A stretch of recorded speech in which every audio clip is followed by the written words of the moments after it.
दक्षिण भारत के जंगल में सुबह की रोशनी पड़ी। एक सुनहरा तोता पेड़ पर बैठा मीठा सा फल खा रहा था। फल की मिठास देख तोते से रहा नहीं गया और वह बोल पड़ा, अरे वाह, ये फल कितना मीठा है।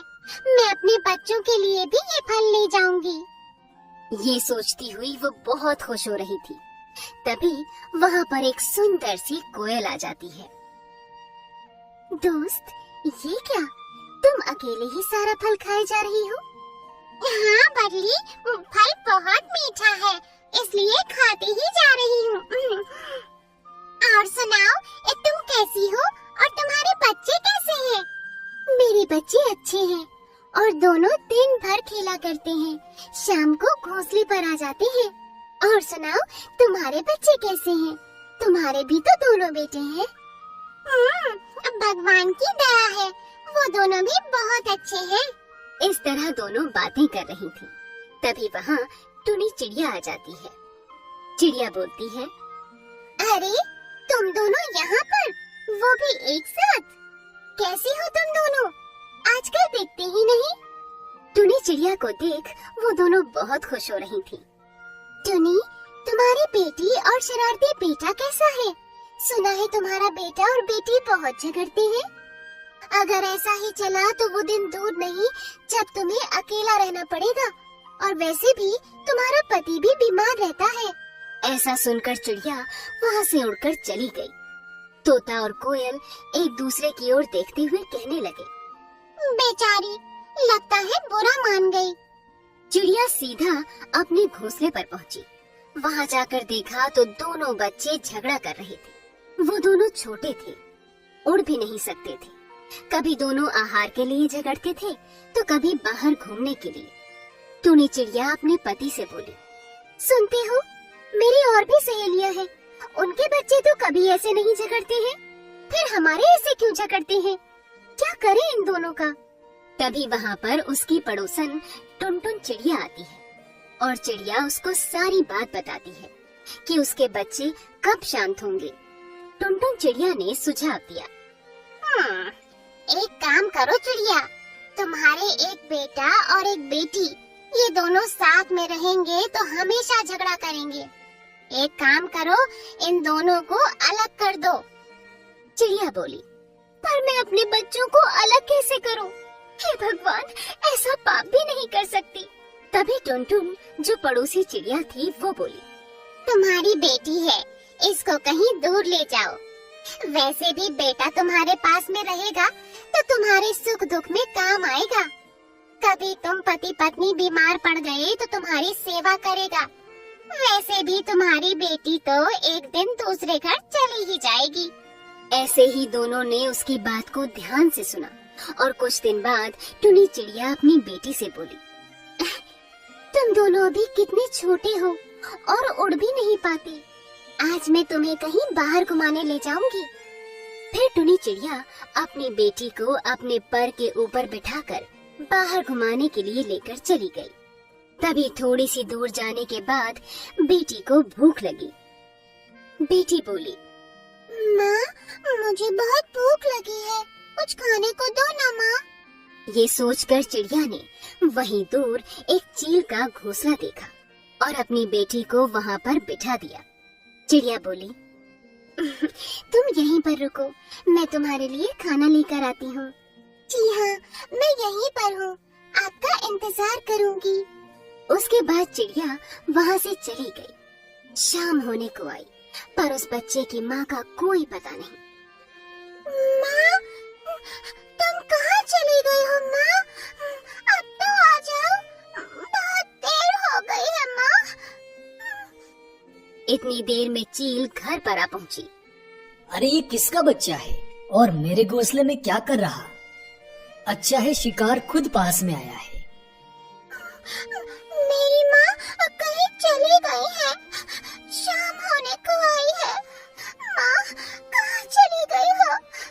मुझे भूख लग रही है माँ। वैसे आज काफी भोजन कर लिया है, कल के लिए कुछ सोचना पड़ेगा। एक काम करता हूँ, अभी इसको खाने के लिए कुछ दे देता हूँ, कल तक ये जिंदा रह जाएगा और कल मैं इसको अपना आहार बना लूंगा। ऐसा सोचने के बाद चील ने उस चिड़िया की बच्ची को दाना दिया और चिड़िया के बच्चे ने वो दाना खा लिया। रात को चिड़िया की बेटी बहुत रोई। अगले दिन सुबह चील की तबीयत बहुत खराब हो गई। उससे उड़ा तक नहीं जा रहा था। तभी चिड़िया की बच्ची बोल पड़ी। चील, आपको क्या हो गया है? आप ऐसे कांप क्यों रही हैं?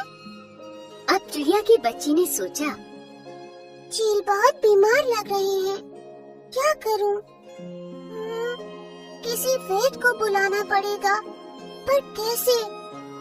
चिड़िया की बेटी को ठीक तरह से उड़ना नहीं आता था, फिर भी वो धीरे धीरे उड़ते हुए जाने लगी। वो कौवा डॉक्टर के पास गई और उनको बुलाकर ले आई। डॉक्टर ने जो दवाई दी थी उससे चील धीरे धीरे ठीक होने लगा। चील चिड़िया की बच्ची से बोला, तुम इतनी छोटी हो फिर भी तुमने मेरी जान बचाई। आज से तुम मेरे साथ में ही रहोगी। फिर कुछ दिन निकले। एक रात बहुत तेज हवाएं चली। सभी पक्षियों के घोंसले टूट गए, लेकिन चील का घोंसला मजबूत होने के कारण नहीं टूटा। उस तरफ चिड़िया का घर तेज हवा के कारण टूट गया था।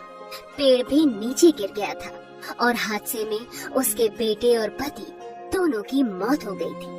चिड़िया कमजोर पड़ जाती है। उसके सहारे के लिए कोई नहीं था। बेचारी फूट फूट कर रो रही थी।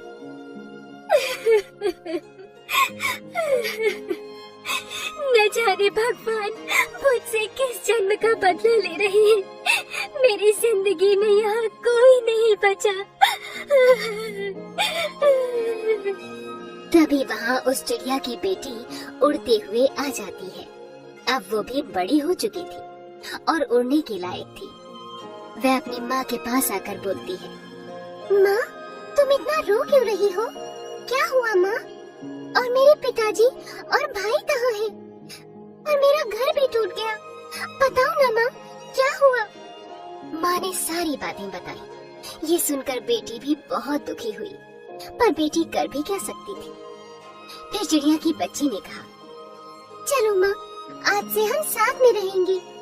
आओ माँ, मैं आपको अपने घर ले चलती हूँ। चिड़िया और बेटी दोनों चील के यहाँ आ गए। बेटी ने चील से कहा, पिताजी, ये मेरी माँ है। कल तेज हवा चलने से मेरा घर पूरी तरीके से टूट गया। मेरे परिवार में मेरे पिताजी और मेरे भाई की भी मृत्यु हो गई। इससे हम दोनों बहुत परेशान हैं। चिड़िया, ये तुम्हारी बेटी बहुत बहादुर है। ये उस दिन मेरे दुख में काम आई और टोनी चिड़िया आज तेरे काम आ रही है। ऐसे अपने बेटे या बेटी को अलग नहीं करना। समय कभी भी पलट सकता है। मैं धन्यवाद देता हूँ ऐसी बेटी को जिसने मुझे संभाला और मेरी देख रेख करी। ऐसी बेटी तो किस्मत से मिलती है। पता है ये कितनी अच्छी है।